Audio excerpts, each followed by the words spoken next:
Pelicans All-Star Break edition. Before we get into it, make sure you like, comment, subscribe. We're here with Jarrett. We're here with Lito. We're here with Chaz. We're about to get into the show. Before we get into the show, this podcast is sponsored by the Birdsall Law Firm, the official injury lawyers of Boot Crew Media, located at 918 Poydras Street by the Superdome. Give them a call at 504-523-5413 if you or someone you know have been involved in an accident.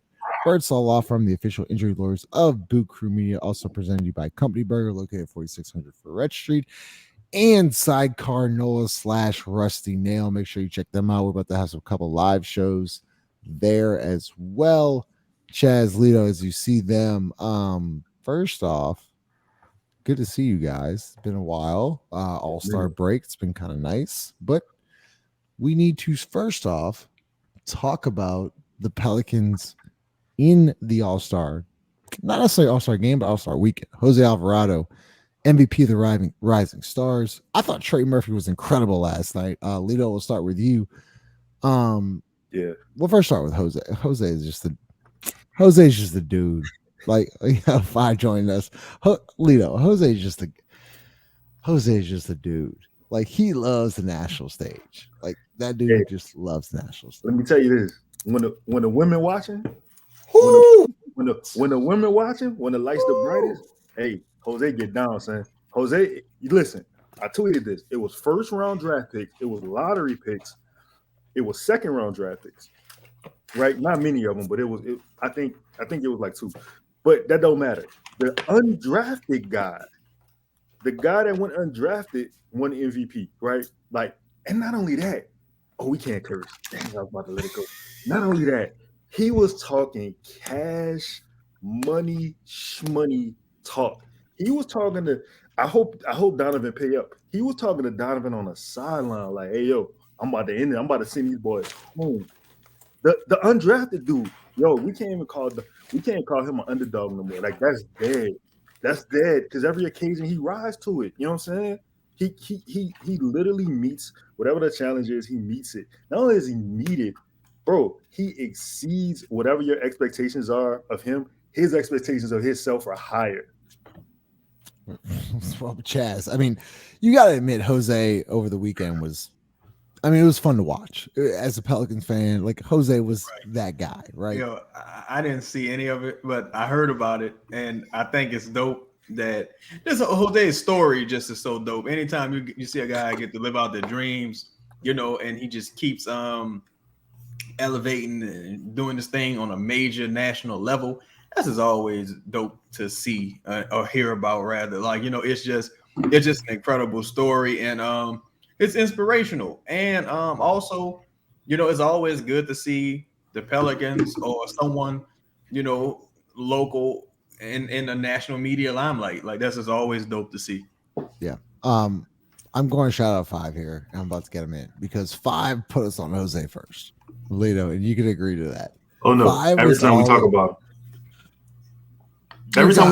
him, I give him his flowers. Like, I was wrong. 5, your guy Jose had a hell of a Friday night.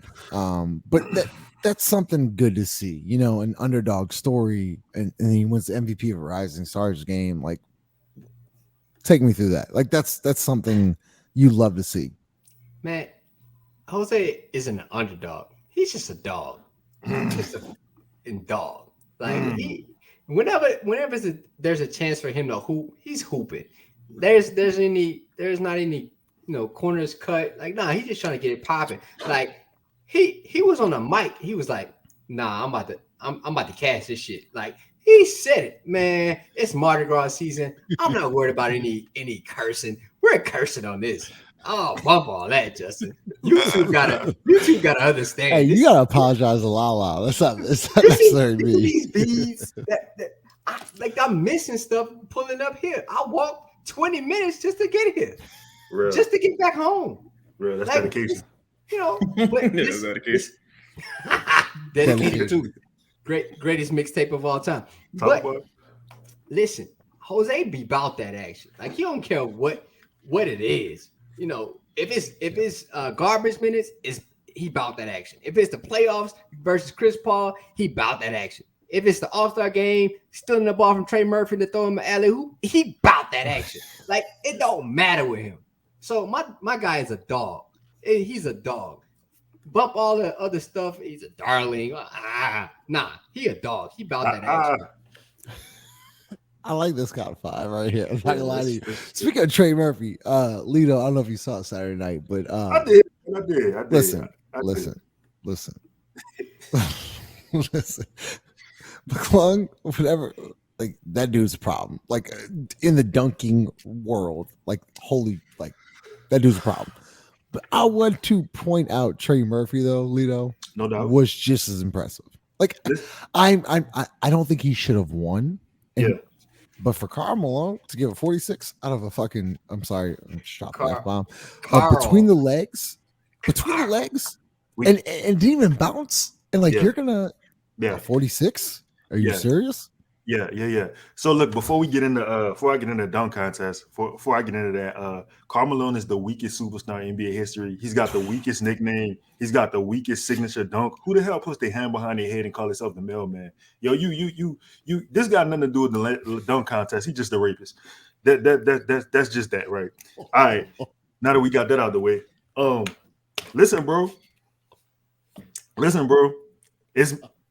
It's Black History Month, but our brother Matt McClung, it was nothing nobody could do with him. Hey, we trade Mac McClung for Karl Malone with easily. Yo, listen, Matt McClung got a history, dog. Matt McClung is somebody. Like this man went to Georgetown. Like he's the guy from where he's from, right? I know a lot of people never heard of him. Listen, it's some trade-offs you got to make. Trey, you're never gonna be a better dunker than Matt McClung, but Trey, you're gonna be a better NBA player than Matt McClung. It's just certain trade-offs you got to make there, right? Mac deserved that dunk contest. I truly believe he had about 6 more dunks that probably were 50s in his back pocket, and he could have pulled them shits out. I'm sorry, Lala, but this is pause. This is the thing, yo. Like, oh, that was flagrant. That was wild. It's Mardi Gras time. It's Mardi Gras time, right? I've been with a baby all day. I ain't talked to adults in a long time. I'm sorry. You put the baby in the bathwater. This is about to be out of control. I love it. Go ahead. Yo, listen. But Trey, I truly believe Trey's. I watch Trey play. Damn near every day. Every time the Pelicans playing, I truly had to apologize because I did not know he had that kind of creativity with his dunks. I ain't know. Like he literally caught me off guard with like that. Oh, bro! He had 4. As I think Reggie Miller said, he had 4, or whoever was on. I think it was Reggie. He had 4 moves in one dunk. I was like, yo. And shout out to Draymond Green being the only voice of reason up there. Like that, that was crazy. But anyways, 46. Chat. I don't know if you watched Saturday night. Chat. I didn't. Dude, the last All-Star game. You took your All-Star break. Like you took the break. You took the break. The last dunk contest I watched, I think Nate Robinson won. Okay. Like it was a wild, bro. Okay, like, so wild. So let's throw it to 5. 5. Can you at least appreciate the amount of effort that went into the dunk contest from Trey Murphy? Right, he had Jose Alvarado, GTAM. He was pretty good. I mean, he was actually really good. He wasn't pretty good. He was really good. I'm going to preface this with saying pause because I didn't think Trey had enough hip action to do the moves that he could do. Because like when you see him, it's like he doesn't have the twerk you need, pause, again, to do the moves that he would need to do. Like Mac McClung, like, you're like, all right. But Trey impressed me. I was like, okay, I didn't think you had this much amount of creativity to do this. The ability, because I thought he was just a leaper. No. Trey's pretty acrobatic in the air. So didn't know. I was appalled. My name ain't even Paul, but I was appalled. So Pierre was like, "You see this?" I was like, "Yeah, dog. I saw that." I was like, this is crazy, Pierre. He was like, yeah, dog. You even CP up there with the old jerseys, like, yeah, man. 5 without McClung. Does Trey win the last 3 dunk contests? With does he win? Does he just wipe the floor with them? I mean, Who cares about like the last three? After Aaron Gordon got robbed. Which Trey? I wasn't familiar with the game, sir. I was not. I was unfamiliar with the dunk game. But I'm telling you, if you pulled up at Mardi Gras right now, Bacchus is still going. People will show you love because we weren't familiar with the ability to dunk the ball. We weren't familiar. He was impressive. Impressive. All right, we're about to get in the meat and potatoes of this whole thing. Presented to you by DraftKings Sportsbook, the official sports betting partner of Boot Crew Media and the NBA. I'm trying to translate it. It's Bacchus Sunday. We're all a little whatever. Chaz, we'll start with you. Okay, let's get to it. We got personally attacked from somebody. I don't know why. The whole network got randomly attacked. Let's talk about the second half and what you expect from the Pelicans, because let me get your thoughts here first, because this is the first time I think in like 5 or 6 years we've had a winning record in the All-Star break. But are you actually happy with the record?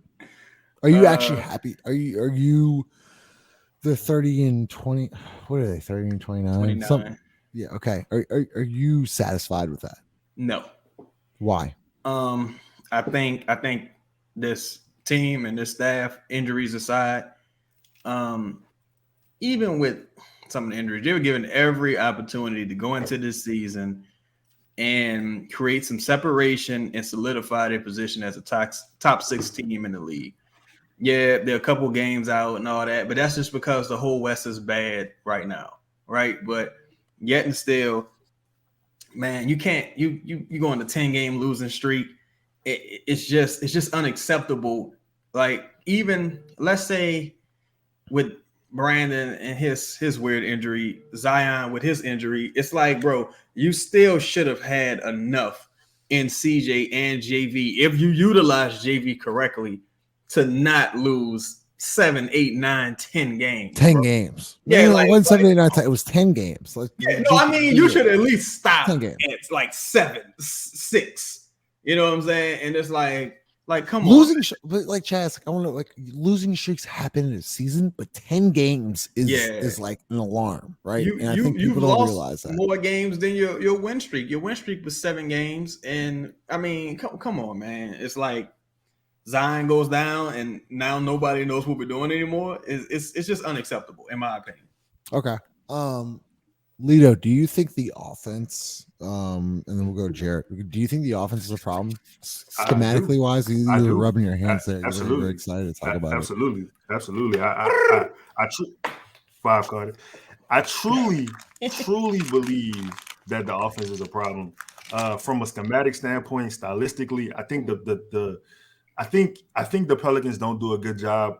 And listen, this is on the coaching staff, and specifically whoever directs the offense. Let that be an assistant coach, right? Like, you can just say that. Casey Hill. Well, Casey Hill is not doing a very good job of creating a flow of offense. Explain that. What do you mean by the flow of the offense? Do you mean by? All right, I got you. So, what was the last game we played? The Lakers. The Lakers. All right, we lost by 20.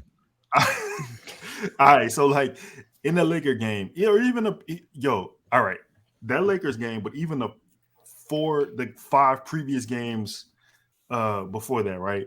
Brandon Ingram, I think he was on a tear, and I forgot how many points he was averaging in that run, right?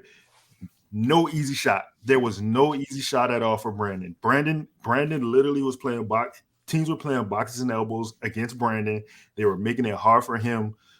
And luckily, he is skilled enough that he can make those shots, right? But this is the thing. You don't want to have to do that every possession. Like, that's the part where you get in trouble at, bro. Listen, there are certain, and this is what concerns me, because we cannot be looking at film as a coaching staff. Casey Hill. Casey, I'm talking to you. Fuck it. Listen, we cannot be looking at film as a coaching staff, because there are simple things he can do, right? There are ways you can get Brandon the ball without Brandon having to have 5 guys staring him with the ball at the top of the key, right? You can run a Spain pick and roll. when he and JV are on the floor and they pick and roll and the PNR is working with them, it's literally unstoppable because Brandon will actually make the pass to the big. Brandon is a guy, he's a 3-level scorer. Brandon can get to the rack, he can shoot the 3, he can shoot the midi. Like we all know the midi is his preferred shot. You can use Brandon on pin downs. You can set a back pick for Brandon. Let him cut catacomb to the goal. Like there are so many things you like that. There's so many things you can do where Brandon doesn't have to take these. Brandon literally shot the ball over 4 people. He should not have to do that. Bro, that was egregious. He should not have to do that. And yes, Justin, there are other things he can do. I know everybody's on the JV hate train, but until JV not 7 foot 260, I'm giving that man the ball. The Pelicans don't hunt for mismatches. They don't hunt for mismatches. Give the ball to the biggest man on the floor. And the thing that makes me so crazy with that is teams hunt us.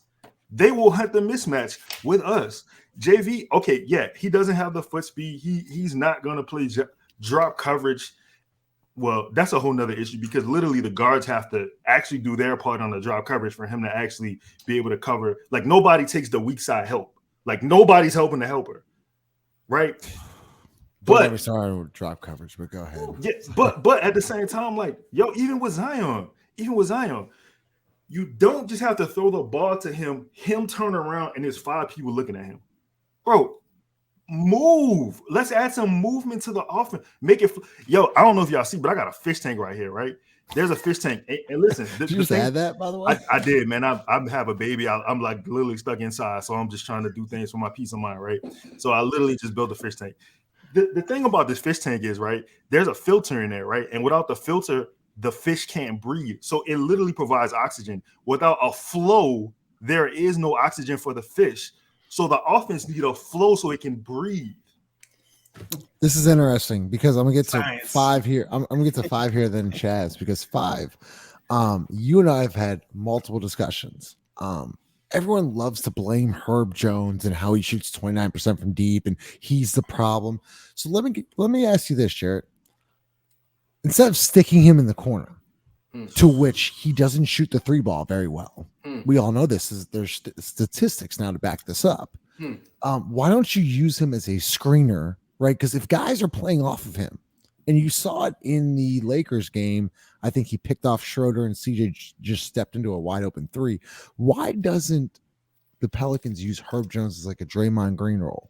Why don't they use him as kind of handle the ball, initiate the offense, set, dribble handoffs, set ball screens, etc.? Why don't they use Herb in more of a Draymond Green role? Am I missing on that? Justin, why? That's like why, but wouldn't you want to see him utilized a little bit more? Thanks for clarifying that, because we never know why this coaching staff does what it does. This isn't an indictment on Willie Green.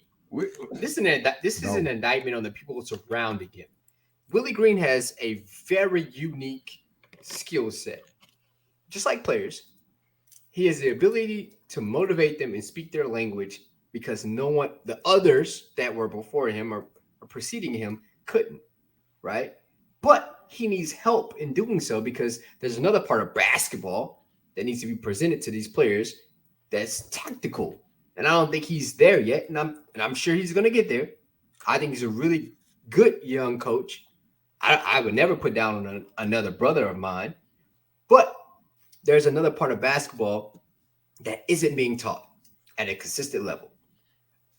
Herb Jones is not a shooter. He never was. I don't think he'll ever really be. And you should know this. One thing about this offense that we speak of, it's never similar, right? It's never similar game to game. There's certain plays that are run that are similar, but the flow of them make no sense. It's like they get into an offense, and then by like mid first quarter, I'm like, no, we're not doing that anymore. We're gonna go do something else.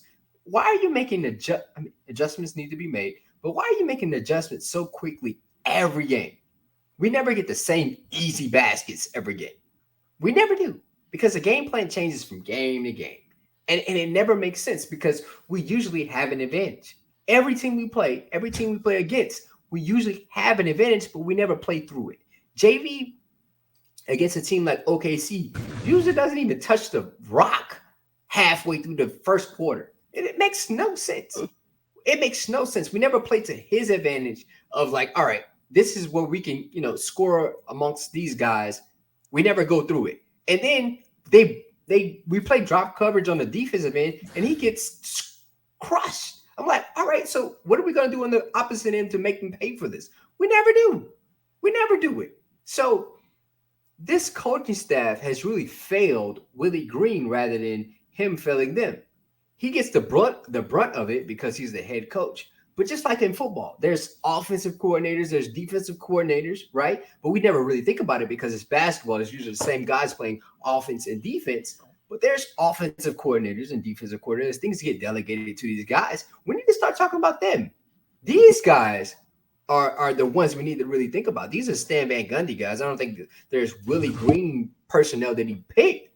But these guys need to get the blame. They need to take some responsibility for the things that are – because CJ's an all-star caliber player. Brandon's an all-star caliber player. We just saw what Jose did during All-Star Weekend. We just saw what Trey Murphy did during All-Star Weekend. This is a really good, talented team.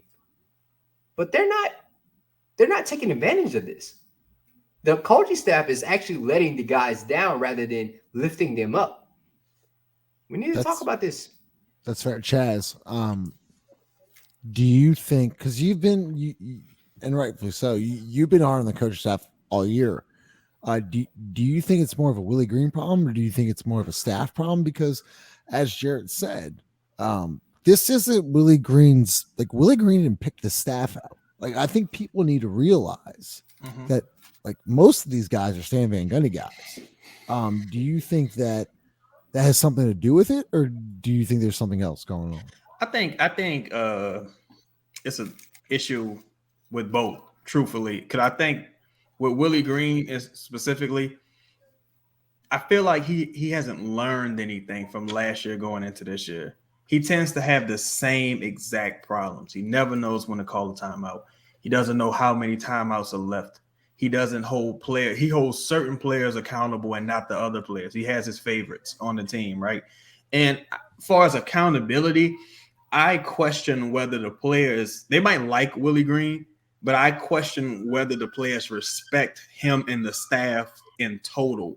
Because if I'm CJ or if I'm Brandon, I might look at Willie Green and say, I've accomplished more. If I stop playing today, I've already accomplished more than you'll ever accomplish in your NBA career, right? Made more money than you, never done anything. So if a guy like CJ coming to this team, you're gonna make CJ to be as comfortable as possible. You're not gonna scream at CJ for not feeding JV the ball, even though JV has an advantage.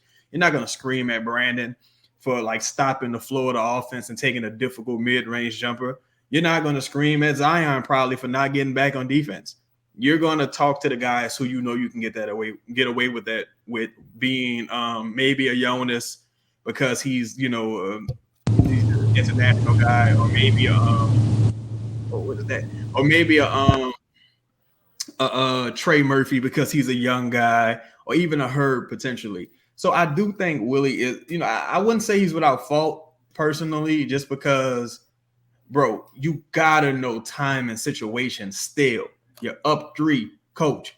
Tell him to foul, coach. Coach, you did it again, coach. Coach, let's get a timeout here, coach. Oh, damn, coach. They went on a 14-0 run, coach. Like, at some point, if I'm the staff, I'm assuming, damn, I got to tell you that? Like you don't know. Like, so I think it works all in marriage, right? And I think the players hold some accountability as well, because if I'm a coach, I can't teach you how to play. I can't teach you how to do everything. Like, the players, they know better, and some of them just do what they want. I agree. I'm about to get to Ross here in a second. I agree with you in a sense. Ross, you got some bad background music going there. I agree with you in a sense, Chaz, with like the timeout situation, so on and so forth. The rotation still kind of confused me. And I don't think that Willie Green's actually, I don't think Willie Green is actually at the head of that. Who's at the head? Let's talk about it. Dun, dun, I've heard dun. we've heard a couple other things. The guy that actually makes all the substitutions, Ross. We just you're welcome back, Ross. 7-0. We're talking about just kind of where we are now and going in the second half of the season. I can't get through it, Ross. I mean, what do you see as a staff? Like, do you? Lito just went on a nice little rant about the offensive scheme. Like, what? It's not that the problem is that Brandon Ingram is making these shots over 3 or 4. Why does Brandon Ingram have to make shots over 3 people? Like, that's the problem. Why is that a thing? Why can't we just get easy buckets? Can you hear me? Yeah, we can hear you. All right. Before I feel compelled to say this. Because you guys are all in New Orleans. Well, not in Chaz, but you guys are all generally in the area. And I don't think sometimes this recognizes enough. I've been back home. I'm from Lake Charles. I've been back home. If you guys it's crazy. And I'm a nobody, total nobody, and just a run-of-the-mill dude. It's crazy how many people have come up to me in the last 48 hours that I've been home and been like, and asked me Pelicans questions. It's crazy. And for me, before I even answer your question, Justin, like, that is such a positive. The fact that many people are like interested in the team, watching the games, have questions that are more than just like, hey, how we doing this year?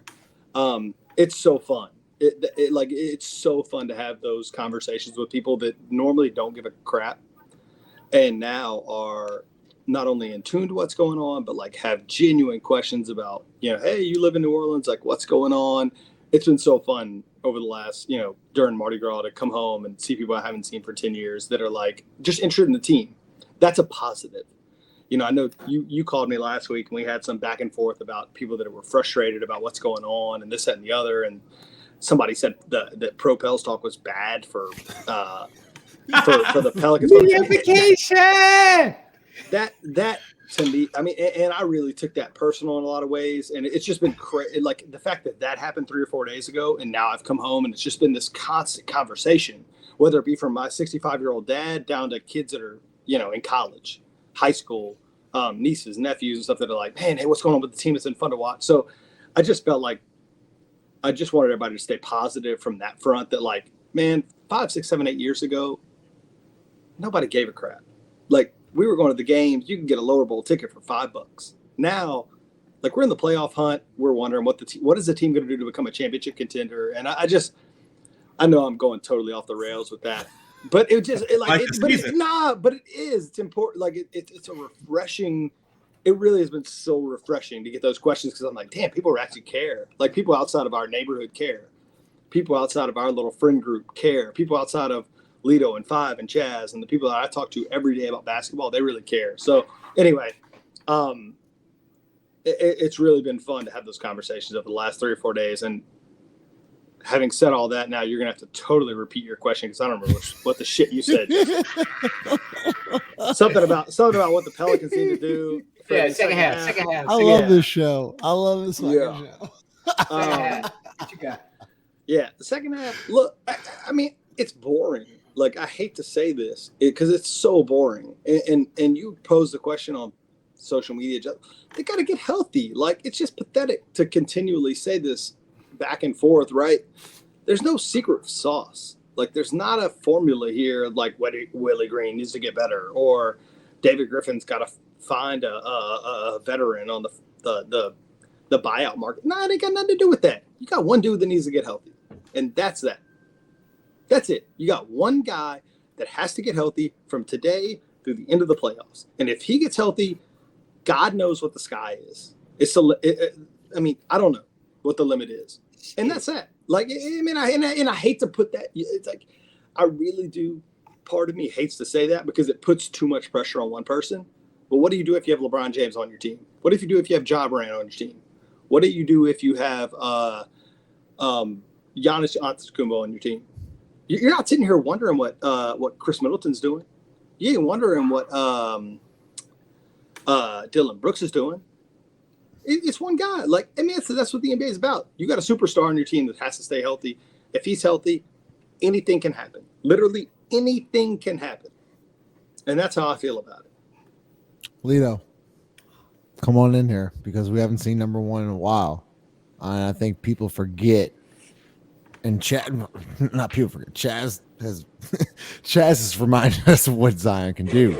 But Lito, is it just as simple as what Ross just said? Is it if you get Zion back, all problems are fixed? Because me and Five have had conversations. Is like, yo, Zion kind of like hides like what the problem is offensively. When you take number one out, you have problems. But when number one is in that lineup, the Pelicans are a problem. But I guess my question is, should it be this much of a drop off if one player goes out? Should it be this much of a drop off? Because we kind of had the same thing with Brandon last year. But when Zion goes out, should be this much of a drop off. First of all, I think y'all failed to acknowledge local superstar Ross Taverneau. I feel like y'all really didn't acknowledge that the way y'all should have. Like y'all really just let that slide. Justin, to answer your question, yeah, it should be because like he's a superstar. He's a superstar. It should be what? Like the like offense you should asking be that bad? You asking me like you was asking me about the drop off. Yeah, like if you lose a superstar, yeah, like you Zion different, bro. Like he's a Zion's like a basketball ecosystem, dog. Like he could just exist on his own. He don't need none of the other things that him and Brandon are different in the respect that like Zion doesn't necessarily need what Brandon needs, which is space to get to his spots. Zion just makes the spots, right? But that's not taking anything away from Brandon because Brandon has a beautiful game and it's just different. But I think the thing is like Zion is a heavyweight boxer to where he's gonna make you feel him. He's gonna make you feel him. He's gonna take up that space. He's just gonna keep attacking and punching you in the face. And then like at the end of the game, it hurts. You're hurting because like people are getting fouled out. He's getting to the free throw line. Well, hopefully he's getting to the free throw line, right? Like yeah. So like when you're asking me about the drop off, I think that I think the drop off is legit. Now, are other things needed? Yeah, like yeah, you still need other things. Like definitely. Listen, man. As long as Garrett Temple and Jax and we not trusting Billy is happening, or there's no backup big that we trust, or we don't trust Jonas, I think you have to address those things. Like you should bring in players that you want to fit your scheme. I think when you don't allow that to happen, you kind of handicapping your head coach because obviously he doesn't want to play that type of style. He doesn't want to play that game with those players, right? So bring in players that Willie trusts at those positions. Obviously, he wants a Swiss Army knife type player like a Larry Nance, right? But the problem with Larry can't start at center. Can't be your starting center. So I think, when you look at where Willie came from as far as like the Golden State coaching tree, they traditionally don't really filter their offense through bigs anyway. That's not how that works.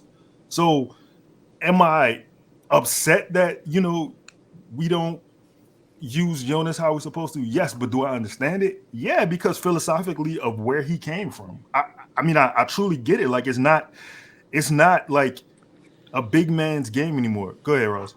No, I just want to ask you this question because I both agree with you and I guess have just like a moving forward question, but both you and Five and Chaz, and it's like, okay, we all have a similar opinion on Jonas, but nothing has changed. Probably going back at least a year. So for us to win, let's just say that things go the way we think they're going.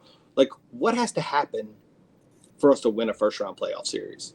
Forget that. Let's just make the assumption we people get healthy and we get to that 6th seed. What has to happen for us to win a 7-game playoff series with Jonas on the roster? Like what? I want y'all's opinion on that. I'll go first. You gotta get number one back, and then anyone else. I'm assuming. Yes. I'm assuming. Let's assume he's back. Okay.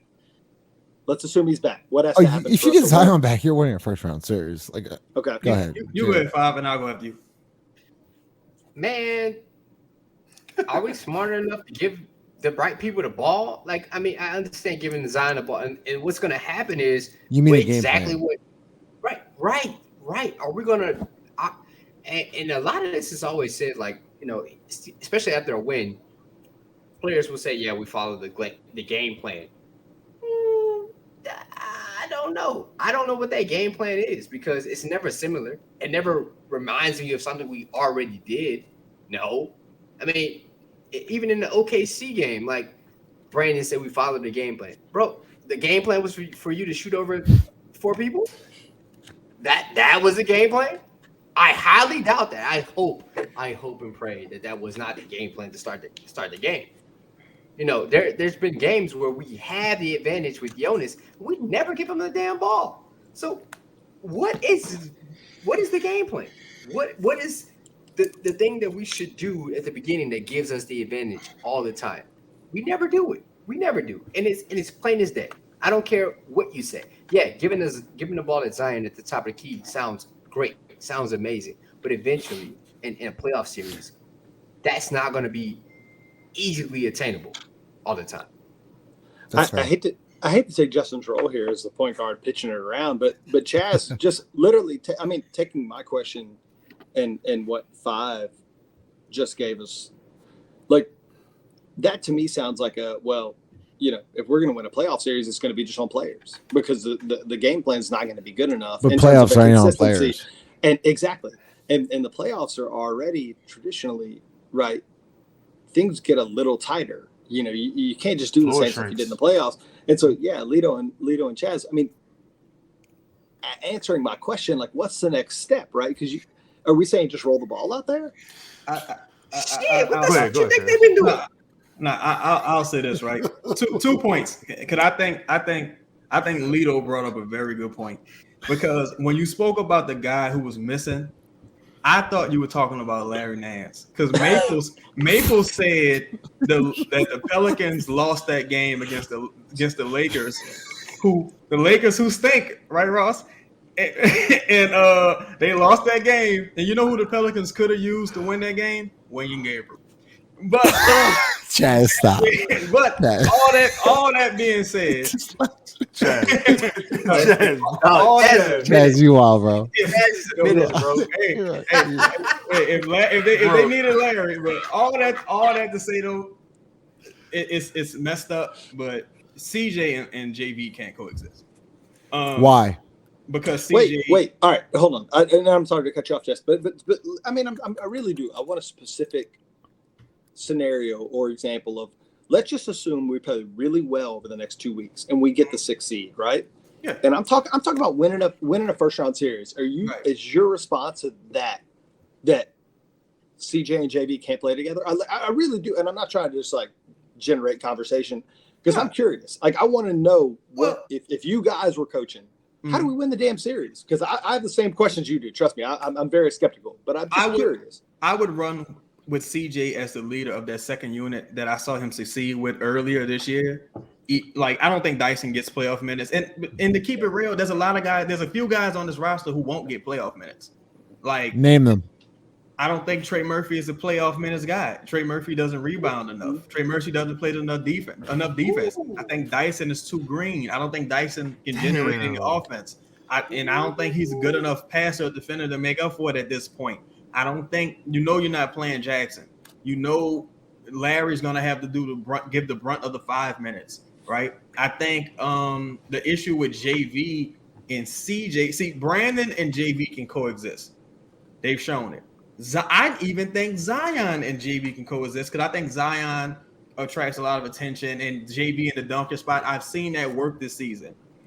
But when I see CJ and JV, even when Brandon was out, those two have the most trouble coexisting because CJ likes to dribble the ball a lot. JV have a guy pinned, and in the playoffs, every possession counts. You have to hit singles. Every possession counts. CJ, I don't need the home run 3 right here, brother. Give the ball to the big man. Let him do his thing. and let's hit the single. Let them get to the line in that game. Lakers game, third quarter. JV 3 or 4, 8 boards. They in the bonus. JV doesn't touch the ball. You know what I'm saying? Give JV the ball, and like, yeah, they're gonna be in some situations where JV is gonna get played up the floor. I view JV as a David Lee. In that final series, David Lee was getting played up the floor. But when you need some offense, you need to get the other team in foul trouble. You throw David Lee out there, get some quick offense, get him in foul trouble, and move on. You know, and truthfully, I think that's how you do it. A series is three. You know, you got early regular season basketball. You got where people tired and then limping into All-Star break. You got refreshed, you know, after All-Star break, and you got postseason basketball. And I think postseason basketball, every possession counts. You can't have Herb Jones shooting them corner threes. You can't do that no more. That's over. So, go ahead, sir. No, I'm sorry. We'll kick it to we can kick it to Lito after this. I guess I'm just curious. Where does the Fila sweatshirt zipped up under the chin? Is that playoff hoops, or is that a getting into the playoff? Yeah. Oh man, this is is that a getting ready for playoffs? Oh yeah, this is KD shoot around. This KD shoot around. This is KD shoot around. I actually commented on his sweatshirt before. I actually really like that sweatshirt. Leo, let's get you in here because you're a big JV guy. I personally don't think he's a playoff guy. And yo, it's okay. So wait. When he was on the Grizzlies and he was the best player on that team during the playoff run. I'm not talking about the Grizzlies. I'm talking about the Pelicans. I'm saying he's not. I don't think he's a playoff. I don't think. Would you say he's matchup dependent? Hold up. Okay. 5 because Lito, I'm gonna let you go because I don't think I'm not saying he's not a playoff caliber player. I don't think we use him as a playoff caliber player. I want to hear what 5 got to say. Me and 5 agree with the same thing. Lito, as your deputy attorney, right? I'm gonna catch it. I'm gonna talk about this. The only reason you would even say that is because the team doesn't give him the ball when he needs it, or they don't even look for him. Like, there'll be a switch that happens, and they don't even give him the ball. They don't even look for him. JV will have a guy pinned and hand scheme out, thing. stretch. Scheme thing. It's not JV that can't play. No, JV can play. He can score. He can be that guy for you. But the team lacks. No, those are the teams and the staff. The staff. That's my problem because intellect. They have no idea what they have. Lito, how many times we got to see him in drop coverage? How many times? I know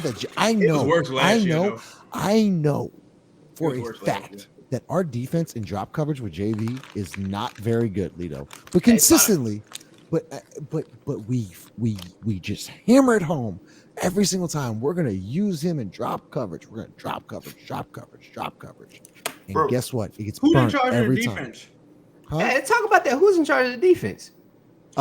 Who's in charge of the defense? It's Fred Vincent that's in charge of the defense. We got a shooting coach in charge of the defense? That's your answer right there. Hold on tight. And Herb not shooting that great from 3 as is. Right? He's not. Yeah. So Lito, go ahead. So wait, a couple things. Okay. First things first.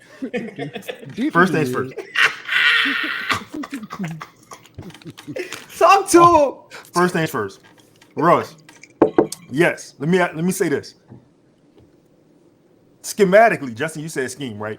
That the JV Zion pick and roll that they did for have you seen that ever? Hold. They did for a total of 1 game, right? Before Zion got hurt, was unstoppable. How many? Yeah. It was the grand scheme total of 1 game. It had. What you got? No, go ahead. Oh, I'm sorry. It happened one time, 1 game, and it was unstoppable. And I think they ran it 7 straight times, and Philly couldn't do anything with it. Right? Chaz, Trey, the best shooter on the team. He got to make the playoff roster, bro. He has to make the playoff roster. There's no way he don't make the playoff roster. He cannot. I could not let that slide. He has to make the playoff roster. Talk to him. It's no way the best shooter on your team don't make the playoffs, especially what he did last year to get us in the playoffs. Hold against on, the he didn't Clippers say after- roster. He did say minutes. So he said not playable. But go ahead. All right. So thirdly, right? How can a dude who averages a double-double in 16 minutes of basketball not be effective at basketball? 16 whole minutes. 16 Is that Do you want the answer? Do you want the actual answer? 16 American units of measurement of time. You telling me that this man can't be effective in basketball, bro? Not like Lithuanian, not Lithuanian. bro, I want to know that too. I really do. I want the answer to that too. We talking about Billy, right? It's Hakeem, guys. What are y'all talking about? Can't get on the floor either. Why y'all Him asking too, each other Chaz. questions? Wait, Y'all wait, know wait. the answer. Who playing 16 minutes? No. I'm saying JV getting a double-double in 16 Oh yeah, minutes. Oh yeah. But Billy y'all is know too the though. answer. But Billy is too. At that point, we'd be 20 rebounds, 20 points. Bro, God the staff. dang. Listen, looks whoever the offensive coach is, bro, you have to get your head out of your ass and look at the You matchup. know the offensive coach, brother. Everyone's got the boys. offensive coach. You literally, bro, everything it's in front of you. Tell The 'em. bro, the film, it's film, bro. Like we coming into the game against whatever matchups. The film is on that team, dog. You see what Justin. You said JV wasn't gonna be effective, or he could not be effective in the playoffs, right? I go back to that Memphis Grizzlies. I said it wasn't used correctly. He's not gonna be used correctly, but I'm saying if you go back to that Memphis Grizzlies playoff run, JV was the best player on that team. He was the best player on that team. I like JV. No, I'm not talking about you. I'm just saying in general. Like It's like we battle rapping right now. Like you just a person without a face. Like I'm just, you know what I'm saying. Like I'm just giving you the facts. No. Look, Justin, and this is, but in all sincerity, this goes back to the conversation we've been having for 2, 3, 4 weeks now, right? That it's not about Jonas. Like it isn't. It's really not about Jonas. He's proven his effectiveness. I think the way it works, it makes sense. It's that like we're not gonna use him the way he's supposed to be used, and that was the whole reason. Ross? What does that mean? What does that mean? I know that I have an answer. So trade him right now. Too late for that. Hey, that too late for that. was the whole point. Right now. That was the whole point. It was like if we're not gonna do what needs to be done, then what are we wasting him for? And now that ship has sailed, and that's why I asked my question, to see you guys, was that, all right, the whole like change the roster thing is done. And here we are with, whatever it is, 25 games left, and everybody basically except Zion healthy. So what needs to happen, and Jonas has been historically a pillar of health. And that's why, I was kind of curious, like, what the hell needs to happen, right? Like, because you got what you got. And it's time to start, either nut up or shut up, and you got to win games, right? And let's assume that we get a top 6 seed. What the hell does that look like, right? Because let's say you stumble into a first-round series against somebody like the Mavs, like Jonas has to be a central piece of that series. Am I right? He hasn't been a centerpiece in any regular season basketball game, Ross. I got no faith in that. But he has to. I got no faith in that, You're Ross. telling me he has to. How do you expect that to happen, though, Ross? If he isn't. No. Let's say if he isn't. Ross, can I get you on this? Bro, we've been hypothetical for the last 5 years. If, with, when, if, like, bro, no. We're done. This team is who they are. We need to base them on who they are. We're not giving them championship aspirations anymore. We're not saying like, oh, they're gonna just be in the playoffs. No. They're gonna have to prove it. We're gonna talk about this team as they are. If they're good, they're good. If they aren't, they stink. We're gonna say it as it is. We cannot predict it with this team anymore. They won 36 games last year and got into the playoffs on a whim. Paul George just got COVID. That's how they got in. Can they prove it? Can they say it? Can they do it again and not have any like luck?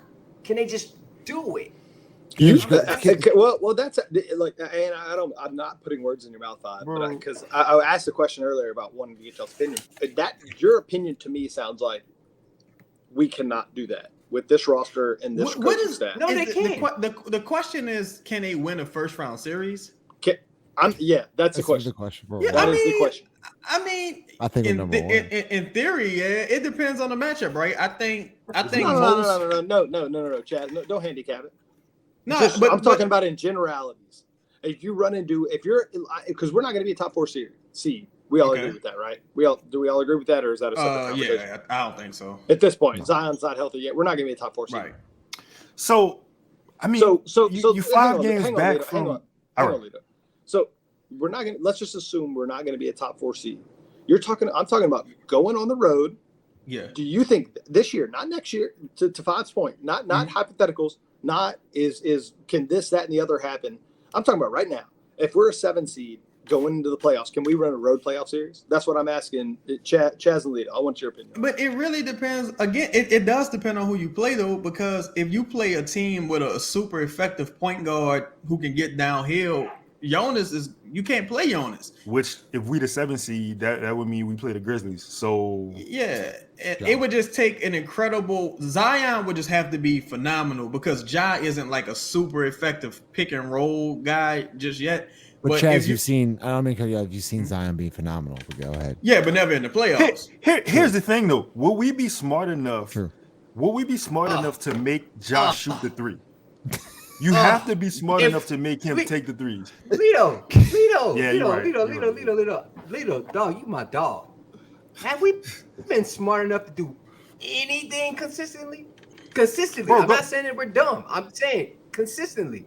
Look, no. You're right. And look, this is all. Do we take the ball out of Luka's hands? Hands? Okay. But no, we don't. But look, this is all I'm saying, though. If the film is out there, right? Go under. Who watching it? Go under on the pick. Like, stop chasing it over the top. Go under. We don't even have to watch multiple games to know that. We don't even have to watch. We know that. We know that. Me, you, Justin, Chaz, Ross, we know that. And they still do the opposite. What's the point? Chaz. Yeah. But listen, I'm agreeing with all here. I don't think the coaching, this is not a thing on Willie Green. I think the staff is, and we've been saying this for a while, Chaz. Mm-hmm. I don't think the staff is very good. No. I don't think they help out Willie Green. I don't think they do. But I got to be 100% transparent though. I count Willie Green as a part of the staff. But why? But if he can't handpick his staff, how do you make him? Well, if he can't handpick his staff, which he hasn't, because Casey Hill's been here since same thing. Well, not only that. Hold on. Before he answered that, but not only that, Justin, if he can't handpick it, if he's not setting the offense, defense, or making the lineup adjustments, what is his stat? What I mean by that is, if your strength is your calling card is I'm a motivator. This is what I do, right? Why your team coming out flat against the Lakers? But Chaz, hold up. But this has happened several times. Let me talk. Give me a second, because Ross talks about this all the time. Like, you have to at least admit that Willie Green is very good with that, the motivational stuff. But let me hold up, Chaz. To your point, Willie Green ain't making the game plan every single day. It's his coaching staff that makes the game plan every single day. So when you come out flat every single night, right? Like, you come out flat. Maybe the game plan ain't working out right. Maybe why are we always down 10-2? Why are we always down 12-2? No, I'm agreeing with your question. Don't get me wrong, but that ain't a Willie Green thing. Well, that's not a Willie Green thing. Okay, so let me answer that question with a question. Okay. You don't do nothing, right? And you clearly don't motivate, right, Willie? So what do you do? Why are you here? Like, why you getting the check? Because you don't do the offense. Hold up, you don't do the offense, right? The team isn't consistently motivated. You don't do the defense. You don't do the rotations. You don't do timeouts. You don't coach them up. You don't hold people accountable. Why are you here? So it sounds like someone else is controlling that, doesn't it? But because it's at a point where it's like, all right, if I say I can't give him credit when things go good and he doesn't get any blame when things go bad. If the team comes out flat, like earlier this season, they came out flat against the Portland Trail Blazers, no Dame, no Zerkic. I mean, is it Zerkic over there? Nurkic, no Nurkic. I always think about Zubac, but no Nurkic, no Shade and Sharp, no none of these guys. We got beat by Justin Winslow and Jeremy Grant. That game blown out, right? You got swept by the Jazz this year, right? You've blown several 20-point leads in the third quarter, right? You come out flat in a very important game against the Los Angeles Lakers where you're mic'd up again on the sideline preaching about accountability, right? You got to be held accountable too. You're the leader of the ship. I don't look. If McDonald's not performing, the manager is leaving. Like that's like it goes like that. Chaz, I'm not here defending Willie Green. This is a true question. Do you think there is another coach that could have gotten more out of this roster to where we sit right now than Willie Green? Man, look, I said this earlier. I said this way earlier. Look, Willie Green is here because Jack Vaughn turned us down. Let's just keep it real. People seem to forget that. We got a really good coach, turned us down, and we got Willie Green was the girl left at the club. And we were just like, all right, well, shit, the light's on. Let's get Willie Green. And to his credit, found a couple of those in my life. Yeah, it happens, right? To his credit, you know what I'm saying? The team they overachieved last year, considering the injuries and things of that nature. They won 36 games last year. No, they overachieved because no Zion. You didn't get CJ to the second half, and I don't think Brandon's that great of a player. So to me, them even making the playoffs was like ecstatic to me, right? I thought he did a great job willing them to the playoffs. But this year, I can't have that excuse anymore because with CJ, JV, Brandon, and Zion, even if they both missed time a little bit, you're not even on pace necessarily to win 45 games. Like I don't even know. But let me ask Lito this question because to Chaz's point, right, Lito? This is the first time I'm looking for the stat. Okay. In the last 5 years, this is the first time the Pelicans have had a winning record going into the All-Star break. Does that mean anything to you, right? So they started in 2021. 5 years? Yeah, in the last 5 years, from 2019 to 2023. So I'll just break it down to 3 years, and we'll get off after this. But in 2021, they were 15-21, obviously pandemic. Yeah. In 2022, they were 23-36, and this year they were 30-29. So clearly, obviously, it shows progress. Are you impressed with that progress? Even if it's one game over 500, I mean, I guess it could be worse, right? It could be a game under 500. So yeah, you know what? Yes, I'm impressed that we are one game over 500. I am impressed that based on who has been in and out of the lineup this season, that the head coach has held it together to where we are still in this position, because we could be 10 games under 500 right now based on the availability of Zion, Brandon, CJ, whoever else, right? So yeah, I'm impressed. I think that's an encouraging sign, and I think that if you had to hang your hat on anything, like that's something to be proud of. That's fair. 5, go ahead. Is that does that mean anything to you? No, I'm not giving it, I'm not giving credence or credit for being a game over 500. Like, no, this team should be better. Like, there's some games that we can look back at it and be like, all right, this team should have won. Like the Portland game that Chaz is talking about. Yeah, even though Zion was out or Brandon was out, like if you had a game plan and you executed in a way, that's why I don't trust it. I don't know if what team I'm going to get in the playoffs, or in a critical game, right? Just because it's the Lakers in town, yeah, you can play up to that, but they also play down to their competition as well. This team isn't consistent when you talk about hunting matchups or understanding where your advantage is. Like they don't do that. They just kind of just roll the ball out there and let's go hoop. And if it gets late, all right, get a ball to Brandon and see if he can score with 4 people. All right, that works, I guess. We'll go Ross and Jazz. We'll close this out. Well, I just want to ask a question, right? Because you're asking whether we should be happy about that, and then it sounds like 5 is saying, and well, I guess 5 and Lido both have different potential. But my question for 5 is like, well, Golden State's 500, and they've had Curry out, a little bit of time, and we've had Zion out a ton of time, and JV out a ton of time, and it's still the NBA where like superstars matter. And so, like, would you have that same opinion if you were a Golden State fan? I think you mean BI, but not JV. But go ahead. No, I mean, I'm sorry, BI. What I had this. No, because the other team won, the Golden State Warriors, they get the same. They got rings for one, but they get the same looks regardless of who's on the floor. They play the exact same way, regardless if Steph's out there, or if Draymond's out there, or if Clay's out there. They get the exact same looks. Whether they make it or not is a difference. They get same. They know where their advantage is. Our team does not. We do not play that way. So that's where the confidence is. Like when you see something over and over and over again, of course you trust it enough. Like, okay, this team could get a win in being an 8 seed if you're Golden State, being an 8 seed and you're going against a 1. They could still win that series because they play a certain way all the time. Mm-hmm. Chaz, go ahead. Close us out, Chaz.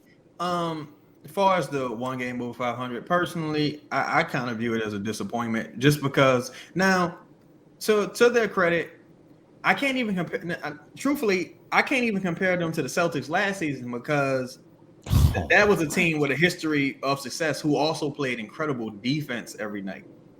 As far as Golden State, you're talking about guys in their 30s. Their best players like 35, 34. You got our best player 22, 26. Guys like they've been through it. Like, yeah, they're coming off the finals, so they've already played significantly more games than this team had coming into the season. But I think it's a disappointment, man, because you had several opportunities to, even when you were on that win streak, to extend that lead, but the poor habits showed up. Like things shouldn't. It's like Jenga, right? If Zion can't be the piece that's holding everything up together, because that means this team isn't very good. If that's the case, what's the difference? We all talk about how bad Luka's team was prior to Kyrie. So are we comparing the guys around Zion to the guys around Luka? I don't think we would say that aloud. But if you playing just as bad as they would play without Luka, then you probably ain't shit. That's just keeping it real. But Chaz, is that not true of every team? Right? No, it's not true of every team. No. We've seen it. Well, yeah. But let me finish my question. If we truly believe that Zion is what he is, right? And I'll be honest. Earlier this year, I was more impressed with. I thought Zion had an effect on winning that I did not think he could have. Same. Okay. Same. Earlier this year, I truly thought. I mean, based on the way he had played previous years, he did something earlier this year that I did not thought that the style of his play could do. Okay, that's just my opinion. You may not have the same opinion, but so let's just assume that the way I'm thinking about things is accurate, right? And I'm putting him in that top 5, top 6, maybe. That's every team. Like, you take a top 3 player off your roster, you're going to look bad. Do you not agree? I mean, if you don't agree, I want to hear your opinion. That's just the way I think about it. It's like, I mean, what are the expectations? Well, I would have to ask, in the interest of fairness, I would have to ask, what do you think of CJ, Brandon, and Jonas? Because if that's the case, you must think that none of them ain't shit. Because by that standard you're setting, this is the standard you're setting. Okay, you got a top 6 guy. I consider Brandon to be a top 25 guy, right? Listen. Before you go any further, I can answer your question. What do you think Klay Thompson is a Hall of Famer? Yes. Okay. Do you think Draymond Green is a Hall of Famer? You know where I'm going. You want me to finish this? Or do you want me to stop? Go ahead. Okay. So Klay's a Hall of Famer. Draymond's a Hall of Famer. What do you think of Jordan Poole? I think Jordan Poole's really good. You think he's really good? What do you think? What about Wiggins? I don't know. I think he okay. Fair enough. Okay, whatever you think of him. Whatever you think of him. What do you think of Steph? What do you think of Steph Curry? I think he's the greatest point guard ever. Okay, Steph Curry has missed games, and that team currently, as we sit here today, is 500. We just so what? So wait! Stop! And I'm gonna let you go. I'm gonna turn my microphone off. Okay. That team with 2 Hall of Famers and another guy that you Three. just said 3 Hall of Famers. Curry's been out. 2 Hall of Famers, another guy you said is very good, another guy that you were kind of iffy on is 500. Okay. So let me say this. Like I just said this though. These are 30-plus-year-old men. Brandon Ingram is 26. What's his name? Klay Thompson is just started playing basketball again last year. He's coming off a torn Achilles and ACL. Jordan Poole is a former 6-man. He's not the number 2 pick. He's not, he wasn't a all-star contender guy at this point like CJ McCollum. Kevin Looney, he's never been like an offensive threat like Jonas Valanciunas. KD light. Yeah, Kevin Looney is KD coming out of college or high school, right? But Respect. it's just saying, like, these guys, Ross, that's what I'm saying. They went through first round, second round, finals, semifinals, Western, all that stuff, right? Finals. These are old men with tired legs coming into the season. And no Steph, half of Klay. Klay's just kind of rounding back into form. Draymond has been bad for years now, and they still 500. You're only 1 game above these old-ass men that came into the season with tired legs who are missing Steph Curry with this weird mystery injury. That says how bad you are more than that say how bad they are. We're wrapping this up. Presented by DraftKings Sportsbook. Go ahead, Five. Did you want to say something? Sorry, No, man, I gotta go, man. Mardi Gras going on. Mardi Gras going on. The Pels, we're gonna see what they are. We're gonna talk about them every day. If you don't like it, man, stop listening. Matter of fact, keep listening, because I'm gonna keep talking about your sorry ass on the internet. Bump all that. We the mediafication. We Pro Pels talk. We Boo Crew Media. All that. Whatever you want, we that. Whatever you like want. that. Whatever. Ross Seriously. like flying to win. Like, comment, subscribe. Like, comment, subscribe. Shout out to the sponsors. Boot Crew, we here. DraftKings, Company Burger, located 4600 Ferret Street. We pulling up, whatever. Why do I even gotta do the read anymore? Jared's We don't got gotta do nothing. Let my dog get back to Mardi Gras, man. like, comment, subscribe. See y'all later. Peace.